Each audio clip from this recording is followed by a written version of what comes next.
ज्येष्ठ आणि दिग्गज गायिका आशा भोसले यांचं निधन झाल्याची दुःखद बातमी समोर आली आहे. वयाच्या 92व्या वर्षी त्यांनी अखेरचा श्वास घेतला. हृदयविकाराच्या झटक्यामुळे त्यांना मुंबईतील ब्रीच कँडी रुग्णालयात दाखल करण्यात आलं होतं. मात्र उपचारादरम्यान त्यांची प्राणज्योत मालवली. हिंदी सिनेसृष्टीतील सर्वात बहुआयामी गायिका म्हणून त्यांची ओळख होती. 6 दशकांहून अधिक काळ त्यांनी हिंदीसह मराठी, बंगाली, तमिळ, तेलुगू अशा अनेक भाषांमध्ये हजारो गाण्यांना आवाज दिला. त्यांच्या जाण्याने संगीत विश्वावर शोककळा पसरली असून चाहत्यांमध्ये हळहळ व्यक्त होते. उद्या सकाळी 11 ते दुपारी 3 या वेळेत अंत्यदर्शन होणार असून त्यानंतर अंत्ययात्रा निघेल. मुंबईतील शिवाजी पार्क स्मशानभूमीत सायंकाळी 4 वाजता शासकीय इतमामात अंत्यसंस्कार होणार आहेत. ज्येष्ठ गायिका आशा भोसले यांच्या निधनावर राज्यभरातून शोक व्यक्त केला जातोय. त्यांच्या जाण्याने संगीत क्षेत्रावर शोककळा पसरली आहे. राज्याचे मुख्यमंत्री देवेंद्र फडणवीस यांनी आशाताईंना भावपूर्ण श्रद्धांजली अर्पण करत अखेरच्या श्वासापर्यंत त्यांनी संगीताची सेवा केली.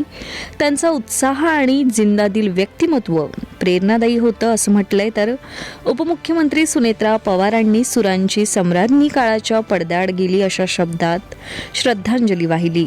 त्यांनी आशाताईंच्या गायकीतील माधुर्य आणि विविधतेचंही कौतुक केलं. तसेच उपमुख्यमंत्री एकनाथ शिंदे यांनीही भावनिक शब्दात श्रद्धांजली अर्पण करत त्यांचा स्वर कालातीत राहील असं सांगितलं.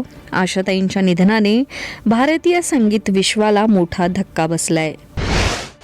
भोंदू बाबा अशोक खरात याच्या मालमत्तेबाबत धक्कादायक माहिती समोर आली आहे. पुणे, नाशिक, शिर्डी नंतर आता सोलापूर कनेक्शनही उघड झालंय. उत्तर सोलापूर तालुक्यातील कळमन गावात खरातने सुमारे 11 एकर जमीन खरेदी केल्याचं तपासात समोर आलंय. या व्यवहाराची किंमत तब्बल 2 कोटी 40 लाखांपेक्षा अधिक असल्याची नोंद आहे. विशेष म्हणजे ही जमीन खरातच्या पत्नीच्या नावावर खरेदी करण्यात आली आहे.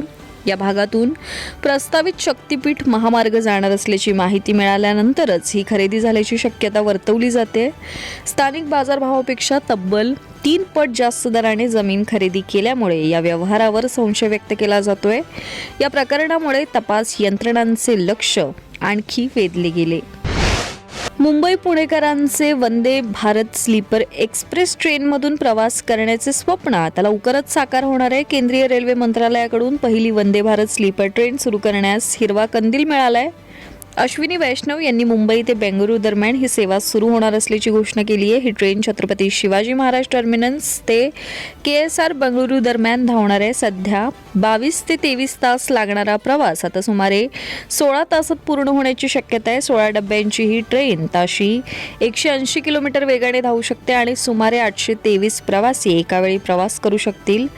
रात्रीच्या वेळेत ही ट्रेन चालवली जाण्याची शक्यता आहे, ज्यामुळे IT क्षेत्रातील कर्मचाऱ्यांना मोठा फायदा होईल. बिहारच्या राजकारणात मुख्यमंत्री पदाबाबतचा सस्पेन्स अधिकच रंगतदार झालाय. नितीश कुमार यांच्या शपथविधीनंतर पुढील मुख्यमंत्री कोण याबाबत चर्चा सुरू असतानाच निशांत कुमार यांचं नाव पुढे येत आहे.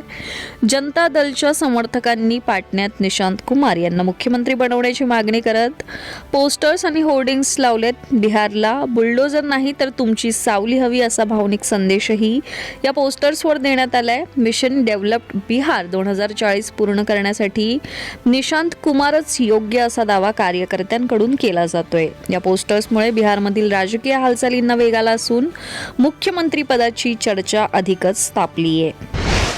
अमेरिकेचे माजी राष्ट्राध्यक्ष डोनाल्ड ट्रम्प यांनी चीनला थेट इशारा दिलाय. इराणला शस्त्रास्त्र पुरवठा केल्यास गंभीर परिणामांना सामोरं जावं लागेल असं त्यांनी स्पष्ट केलंय. चीनकडून इराणला हवाई संरक्षण प्रणाली मिळण्याची शक्यता अमेरिकन गुप्तचर अहवालात व्यक्त करण्यात आली आहे. CNNच्या अहवालानुसार चीन 3ऱ्या देशांच्या माध्यमातून हा पुरवठा करू शकतो. दरम्यान वॉशिंग्टन आणि तेहरान यांच्यातील तणावपूर्ण युद्धविराम धोक्यात आल्याचीही भीती व्यक्त केली जाते. या पार्श्वभूमीवर ट्रम्प यांच्या इशाऱ्यामुळे जागतिक राजकारणात खळबळ उडाली आहे. डिझेलच्या दरांबाबत मोठी बातमी समोर येते. केंद्र सरकारने हाय स्पीड डिझेलवरील निर्यात शुल्कात मोठी वाढ करण्याचा निर्णय घेतलाय. केंद्राने डिझेलवर 24 रुपये प्रति लिटर निर्यात शुल्क आणि 36 रुपये प्रति लिटर इन्फ्रा सेस वाढवलंय. यापूर्वी 26 मार्च रोजीही डिझेलवर 21.50 रुपये प्रति लिटर निर्यात शुल्क लावण्यात आले होते. आता ही रक्कम थेट 55.5 रुपये प्रति लिटरपर्यंत वाढली आहे. या निर्णयामुळे देशांतर्गत इंधनाची उपलब्धता वाढवण्याचा प्रयत्न केला जातोय, मात्र याचा थेट परिणाम ग्राहकांवर होण्याची शक्यता आहे. डिझेलचे दर वाढण्याची शक्यता व्यक्त होत असून त्यामुळे सर्वसामान्यांच्या खिशाला मोठा फटका बसू शकतो.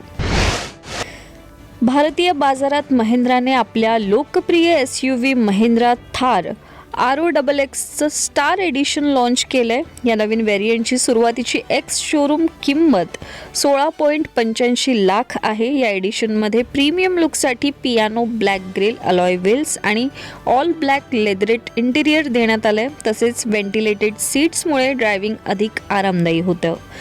इंजिनबाबत बोलायचं झाल्यास यात 2.0 लिटर पेट्रोल आणि 2.2 लिटर डिझेल इंजिनचे पर्याय उपलब्ध आहेत. फीचर्समध्ये मोठी touch screen, 360 degree camera, Harman Kardon sound system आणि 6 एअरबॅग्सचा समावेश आहे. स्टाईल, लक्झरी आणि दमदार परफॉर्मन्सचा संगम असलेली ही SUV ग्राहकांसाठी आकर्षण ठरणार आहे. बॉलिवूड अभिनेता अक्षय कुमार याच्या एका झलकसाठी चाहत्यांची प्रचंड गर्दी उसळल्याची घटना समोर आली आहे. दिल्लीजवळील ग्रेटर नोएडा येथील मॉलमध्ये ही घटना घडली. आपल्या आगामी भूत बंगला चित्रपटाच्या प्रमोशनसाठी अक्षय कुमार येथे पोहोचला होता. त्याच्यासोबत वामिका गब्बी आणि राजपाल यादव हे कलाकारही उपस्थित होते. मात्र हजारोंच्या संख्येने चाहत्यांनी गर्दी केल्याने चेंगराचेंगरीसारखी परिस्थिती निर्माण झाली. काहींनी बॅरिकेड्स तोडत पुढे जाण्याचा प्रयत्न केला. या घटनेचे व्हिडिओ सोशल मीडियावर व्हायरल झाले असून सुरक्षा व्यवस्थेवर प्रश्नचिन्ह उपस्थित होत आहेत. सुदैवाने कोणतीही मोठी दुर्घटना टळली असून अक्षय कुमारने शांततेने परिस्थिती हाताळण्याचा प्रयत्न केला. RCB विरुद्धच्या सामन्यादरम्यान राजस्थान रॉयल्सचे टीम मॅनेजर रोमी भिंडर डगआउटमध्ये मोबाईल फोन वापरताना कॅमेऱ्यात कैद झालेत. BCCIच्या PMO प्रोटोकॉलनुसार थेट सामन्यादरम्यान डगआउटमध्ये मोबाईल वापरण्यास सक्त मनाई आहे. BCCIच्या अधिकाऱ्यांनी या नियमांच्या उल्लंघनाची पुष्टी केली असून भ्रष्टाचार विरोधी युनिट या प्रकरणाचा तपास करते. या चुकीसाठी बिंडर यांना ताकीद दिली जाऊ शकते किंवा काही सामन्यांची बंदी देखील घातली जाऊ शकते. वैभव सूर्यवंशीच्या शेजारी बसून फोन वापरल्याने हा वाद अधिक वाढला असून IPL गव्हर्निंग काउन्सिल यावर अंतिम निर्णय घेईल.